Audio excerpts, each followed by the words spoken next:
There's a difference between want and want. And I say this all the time. People say to me, I want to be rich. And I say, okay, well, I want to be able to ice skate, but I don't want to be able to ice skate enough to go learn how to ice skate because I can't be bothered. I mean, surely if I could click my fingers and be a figure skater, I'd click my fingers. Who wouldn't? But I don't want to actually go train because I don't want it enough. And this is the exact point with money. Everyone wants money put on their lap. If you truly wanted money, you wouldn't be able to sleep until you had it.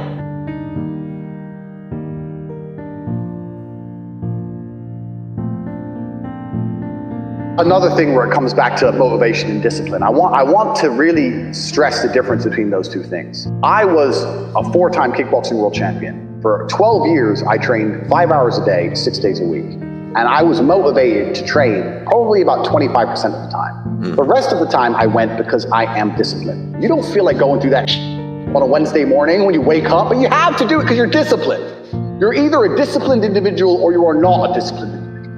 Some people, because when I had nothing, I couldn't be distracted. You couldn't distract me from what I wanted. That's who I am. If I want something, I'm gonna get it. So I don't know what more you want me to say. I do not need to be motivated. I'm a disciplined person. If I allocate X amount of time to work, I'm gonna do it. One of the only things in this world you can control is your state of mind. You can't control the weather, you can't control other people, you can't even control your health. You might get a brain hemorrhage, or you might get hit by a bus, or you might get assassinated. One of the very few things in the world you have genuine control over is your state of mind. You decide if you're a disciplined person. You decide if you're a happy person. You decide if you're a depressed person. These are things that in real time you can affect in your brain. This is all you can control on Earth. If you can't control that, then you're just a feather in the wind.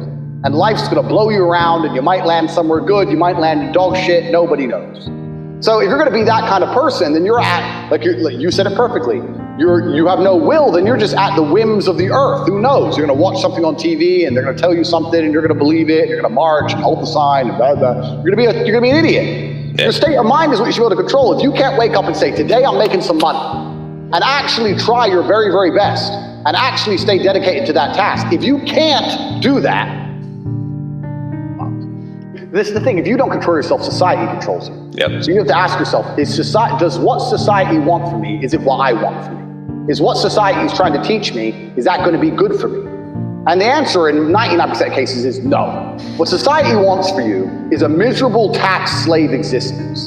They want you to sit, be a slave, pay all your taxes, wait for Corona to come along and destroy any side hustle you managed to build up over the last 20 years for no reason. And they want you to just vote and be quiet and not break the law and have a sexless marriage and stay home. The society doesn't want anything good for you. Society does not want you to have any adventure. Society doesn't want you to be masculine in any way. Society does not want you to raise your voice. It wants you to be quiet, fill in the tax return. It's all it wants. So if you're not going to control your life, society is going to control your life. No one else is going to control your life.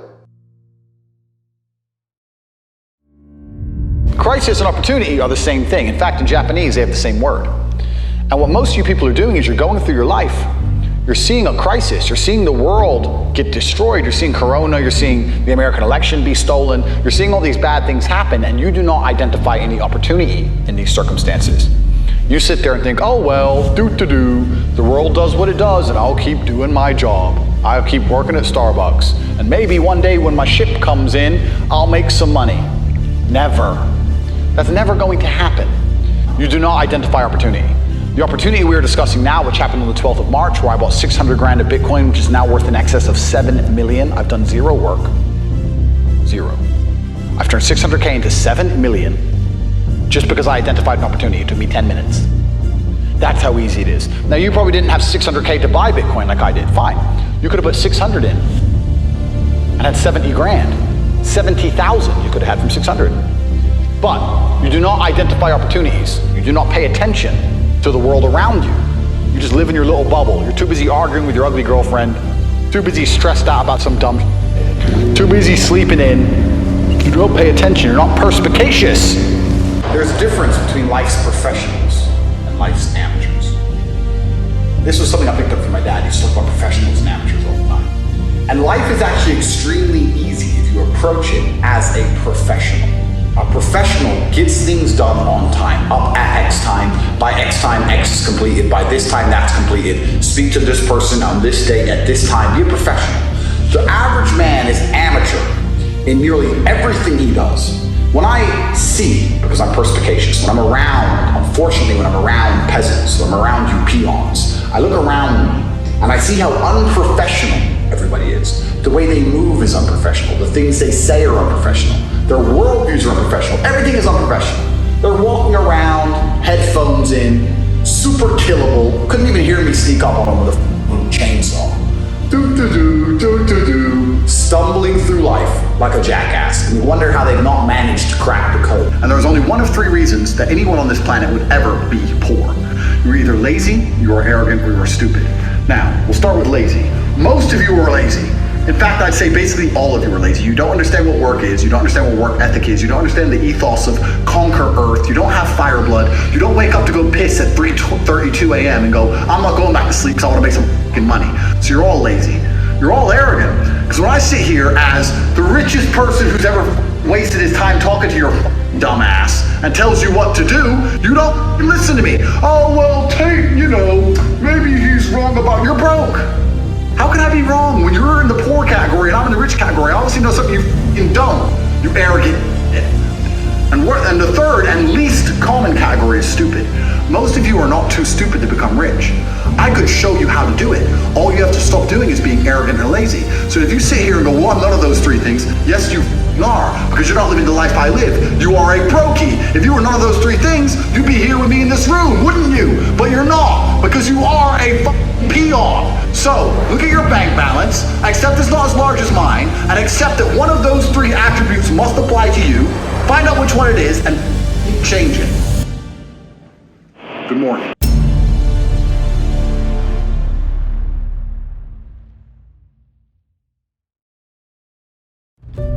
Success is the most overused word. Because we talk about success. Oh, this guy, he's really successful. Not these motherfuckers. Success for a man actually comes in many realms. First thing, you need freedom, because you ain't a man if you're not free. If you're working your ass off, you're a slave. And you may sit there and go, I'm not a slave, I get paid really well. Listen, the slaves got free food and free shelter in exchange for work. Now all they've done is got rid of the food and shelter deal, give you dollars, which you spend on food and shelter, and you basically have nothing left. It's just a slave. The next thing that constitutes success as a man is your network. Who are you talking to?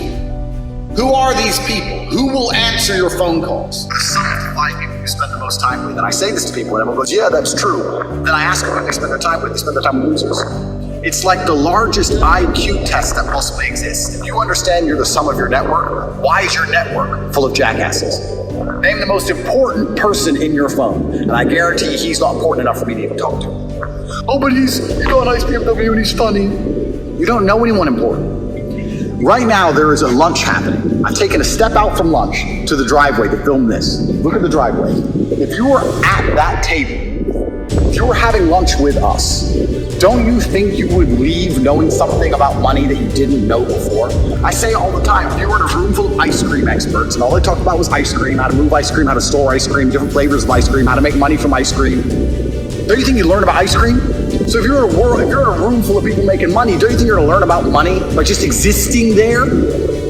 So I can call multimillionaires right now. I can have the best idea in the world. I can call a bunch of multimillionaires right now and say, look, I need 100 mil. Here's my idea. Boom, boom, boom, boom, boom. We can make something happen. You can't do that. I can do that. Freedom, network. And then you get into the aesthetics of life. For people to view you as successful, you need good body language. You need physical presence. A man who's not dangerous, a man who has no physicality, it will never be seen as successful. Oh, I'm successful, I'm rich, and yeah, but I'll break your neck. Look how big my hand is. Then what? Who's successful now? I'm breathing and you're not, so I'm more successful than you. So you can't be a little bitch.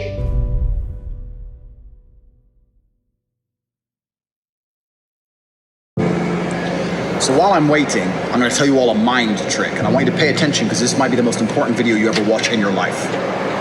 what I want you to do from now on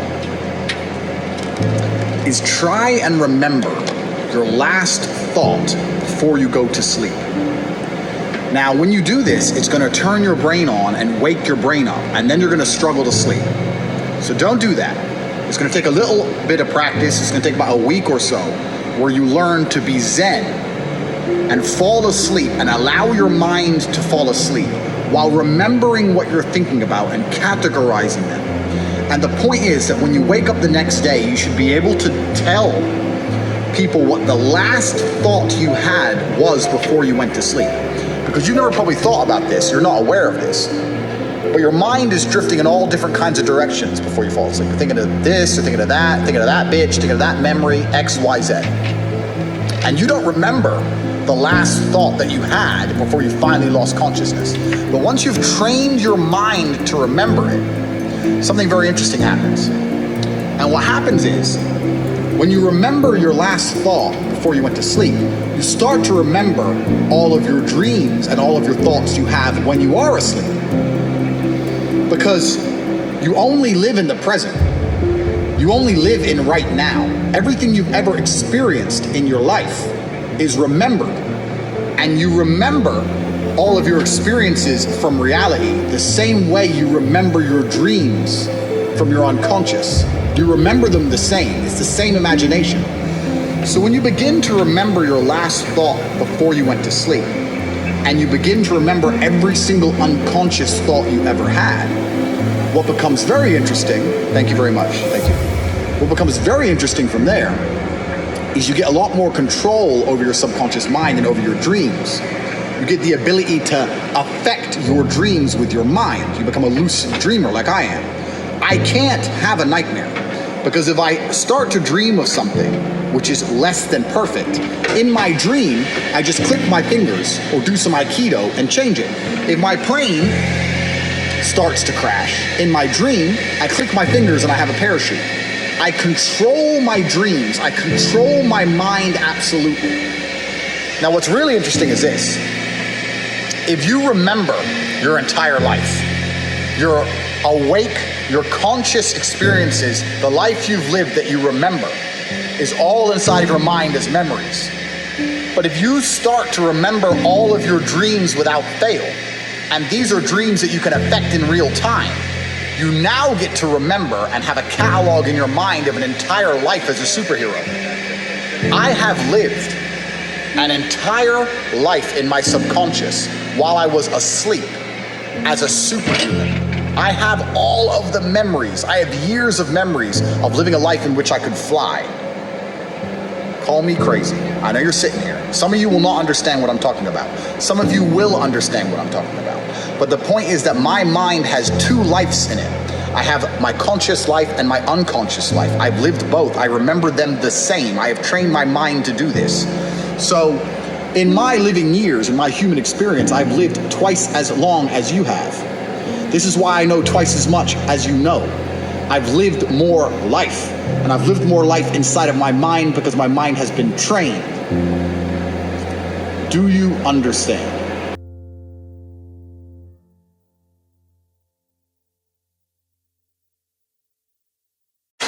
Why would you spend 15,000 pounds on a plane ticket to go one way in one direction just to have a shower? Well, I'll break your world because I didn't know there was a shower and I still bought it. Money's not real.